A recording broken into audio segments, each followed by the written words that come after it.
All right, welcome to the stream. My name is Ryan, and this is As It Is Written News. Sorry if I'm coming in a little hot there. Looks a little bit loud, so I'm turning that down a bit. Let's see right there. Is that better, I hope? All right. So we have a few news stories for today. And what I'm going to try to do is pair each news story with a with a Bible verse to help reassure us and give us some context biblically for the news stories that I go over.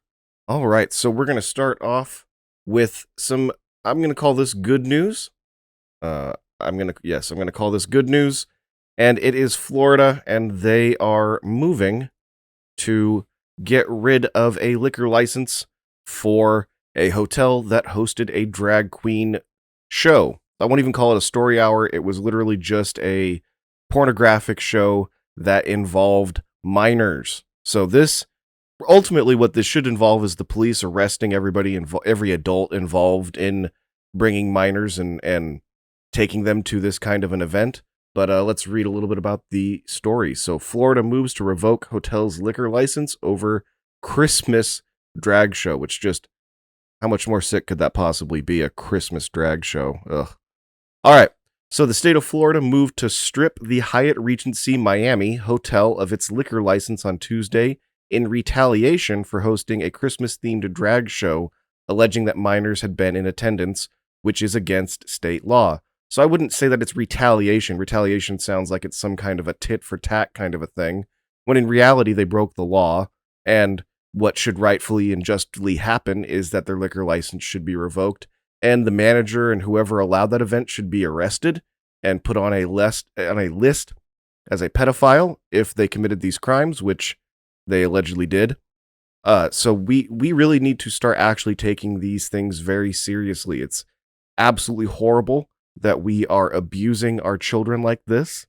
So this is happening all across the country, and I've actually seen a group that included Kirk Cameron, who is doing Bible story hours at libraries now. So if they can allow drag queens to come and read children's books, to horrible pornographic children's books to children, then we as Christians need to show up and be reading Christian books as well.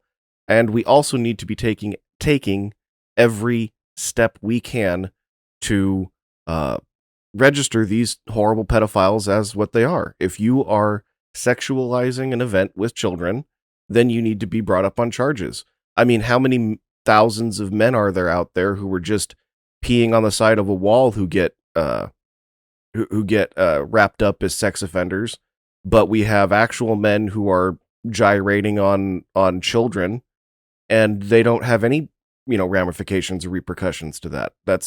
It's evil and it's sick and it's wrong. And in this country, we have what's called we have the right to have the laws equally applied to everyone. That is a right that you have outlined in the Constitution, and right now it is just being trampled on. DAs can choose what crimes to charge and what crimes not to, not based on fairness or anything other than their own personal whims and what they think is going to get them reelected. And it's sick. I think that DAs being the only ones in charge of prosecuting and deciding what can and can't be DAs having prosecutorial discretion is an absolute disgrace. I think we need to move to some other kind of a system, maybe some kind of a board that reviews the cases that are brought forth by the district attorney and decides to bring more or strike some down that they brought. I think that might be a bit more of a fair system where more voices can be heard and more people can have an opportunity to step in and stop these horrible things. I mean, we need to send out warrants for anybody at this hotel that was involved in bringing this drag show and allowing children in. Children should never, ever be anywhere near something this horribly pornographic. And that's all that it is. It's horrible pornography that we have thrust on our children. And the pun was intended there.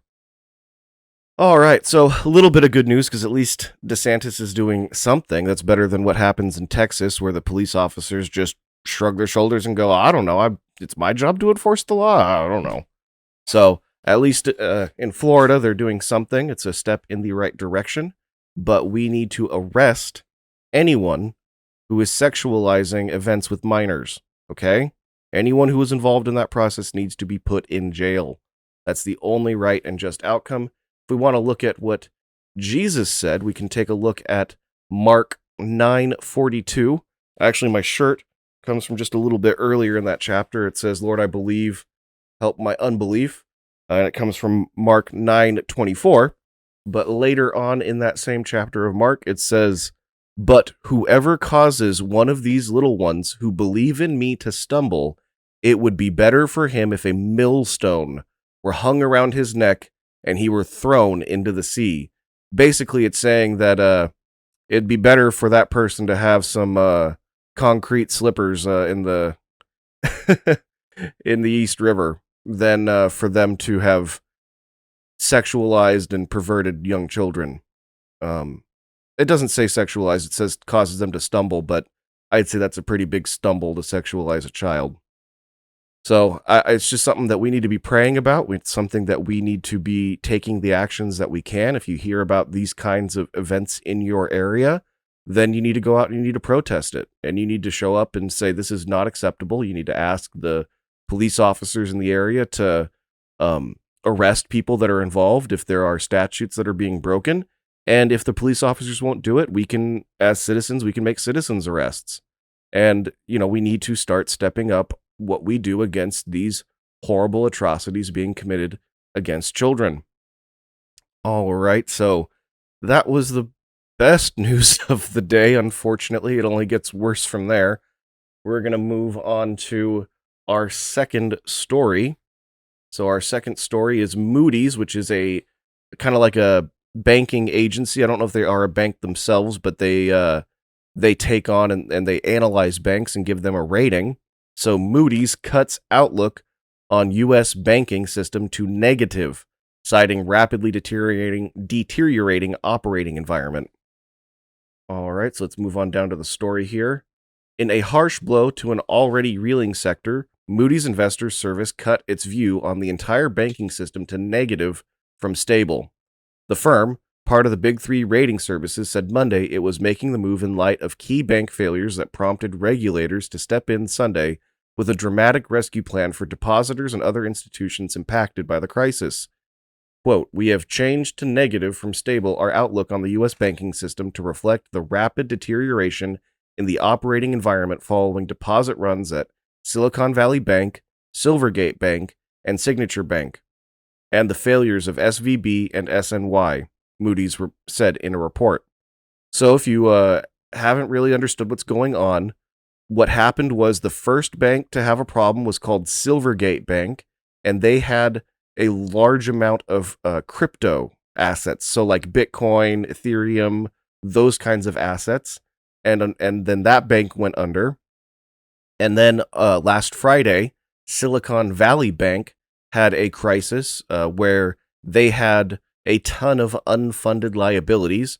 And so California state regulators came in and shut down the bank in a highly irregular move, seeing as Silicon Valley Bank was the 16th largest bank in the country with over $200 billion in assets and $175 billion in unfunded liabilities from reports that I have read.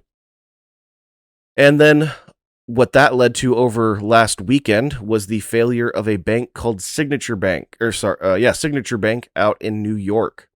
And so that is the third largest banking failure in United States history. Silicon Valley Bank is the second. So we've now had the second and the third largest bank failures in the United States history happen all within a 7-day period.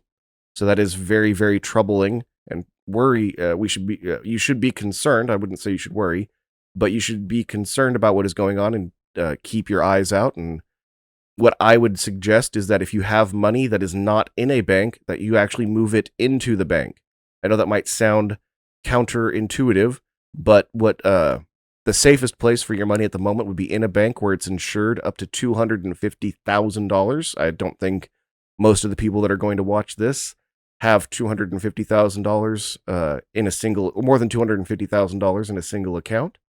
But if you have money in any apps, if you have money in Venmo, if you have money in um uh PayPal, those sorts of things, anywhere that you have just a couple $100 that might be from a friend who sent you some money for a trip that you were on, you want to make sure that you get that money out of any of those apps and into a bank, because if your money is in an app and the app's account goes under and they can't recover their money, then you will be out money there, and that is not at all protected.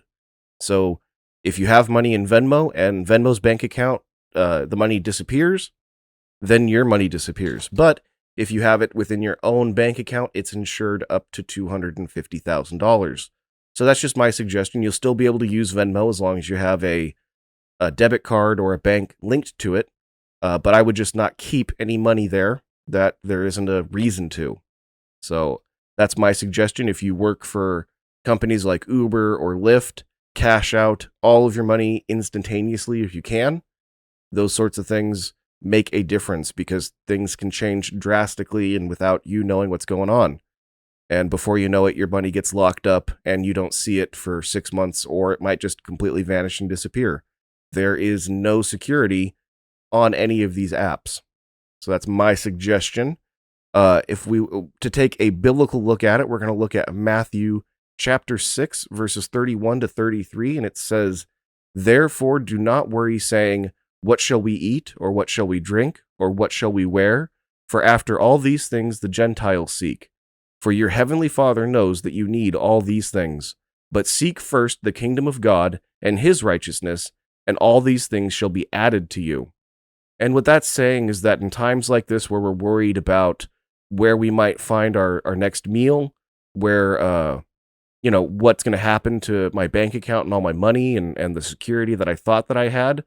Really, as Christians, our security has always been in the Lord, and he's going to provide what we need when we need it.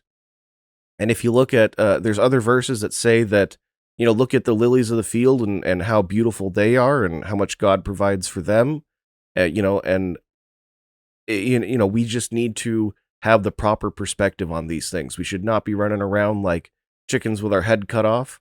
What we need to do is be calm and be serious about this. It is a serious moment for us to reflect on our own personal finances and do things to shore up any problems that we might have in our own personal finances. But it's not something where we need to be overly concerned and worried and doing things out of fear. The only thing we should fear is God. The fear of God is the beginning of wisdom. And so we need to make sure that we understand what's going on and know what's going on, but not that we get too concerned about it or overly worried. All right, so we're going to move on to our third story. Russian fighter jets bullied U.S. drone before knocking it out of the sky. And this is something, again, that we should be worried about. It is escalating the tensions over in the Ukraine war. If the United States wanted to, we could take this as an act of war that Russia committed against us, and we could go to war physically with them over it, though it's unlikely that that's going to happen, as I don't think that's what anybody really wants. But here, let's read the story. A Russian fighter jet collided with a $32 million U.S. Reaper spy drone, sending it crashing into the Black Sea. President Joe Biden was immediately briefed on the incident, which appeared to be the first time since the height of the Cold War that a U.S. aircraft was brought down by a Russian warplane. White House National Security spokesman John Kirby said U.S. State Department officials would be speaking directly with Russian counterparts and, quote, expressing our concerns over this unsafe and unprofessional intercept near Crimea. Moscow said the drone maneuvered sharply and crashed into the water following an encounter with Russian jets scrambled to intercept it, but insisted its warplanes didn't fire their weapons or hit it. U.S. State Department spokesman Ned Price called it a brazen violation of international law and said the U.S. has summoned the Russian ambassador. two Russian Su-27 fighter jets conducted an unsafe and unprofessional intercept of a U.S. MQ-9 drone that was operating within international airspace over the Black Sea, the U.S. official said. So we don't need to get into the specifics of how it got taken down. We just need to know that it is horrible. It's never good that these sorts of things happen, and we need to again be aware of what's going on in the world, but not be overly concerned. And the Bible verse that I'm going to pair with this one is Isaiah 41:10. Fear not, for I am with you. Be not dismayed, for I am your God. I will strengthen you. Yes, I will help you. I will uphold you with my righteous right hand. And again, we don't need to be concerned about what happens with this war, at least not overly concerned. We need to know what's going on and understand what's going on, but not be fearful and afraid is really what I'm saying. So, again, it is something that is of concern, but we shouldn't be overly concerned. All right, we're going to move on to our final story for today. This one I'm not worried about at all because God has already told us how it's going to end. But we have Gentiles here that are trying to predict what's going to happen with the end of the world, and they say technological singularity by 2045. Futurists predict point where humans, machines, become one. And this would effectively end humanity. Humans combining with machines, essentially we're going to eventually be just machine if their predictions come true and are accurate. And then we'll read a little bit of the story. Most people are familiar with the deluge of artificial intelligence apps that seem designed to make us more efficient and creative. We've got apps that take text prompts and generate art, and the controversial ChatGPT, which raises serious questions about originality, misinformation, and plagiarism. Despite these concerns, AI is becoming ever more pervasive and intrusive. It's the latest technology that will irreversibly change our lives. And I completely agree with that statement. It absolutely will do that. It will make us more effective and more creative in what we're doing and allow us to it gives anyone the ability to make any kind of art that they can imagine, as long as you've come up with and think and work on the way that you interact with the system. So with OpenAI, they have a system called DALL-E2, DALL space E2. And this system, what it does is it will take in a text prompt from you and it will create a photograph.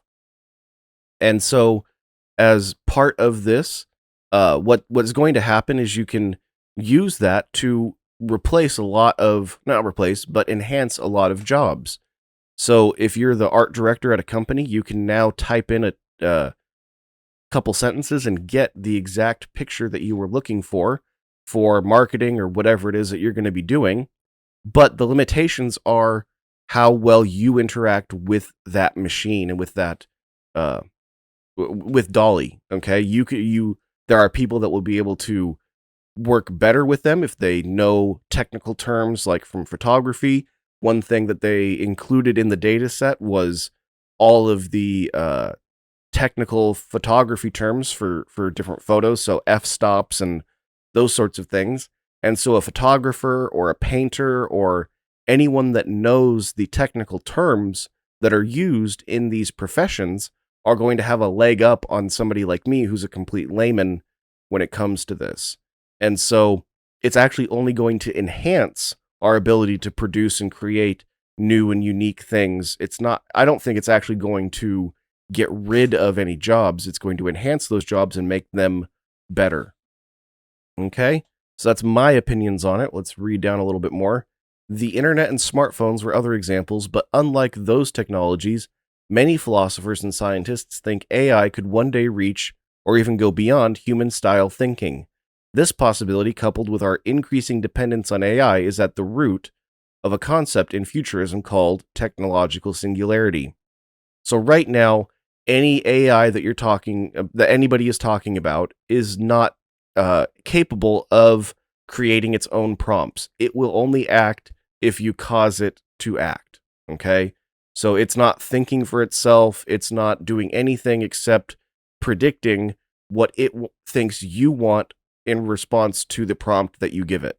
Okay, so it just comes up with the next best word to answer the prompt that you give it.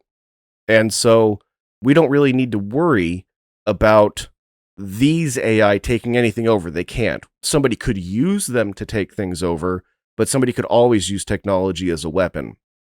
What this article is worried about is called the technological singularity, and it's where AI actually starts to think, and then we merge with AI, and there's what's called the singularity. We have no idea what the world would be like after that.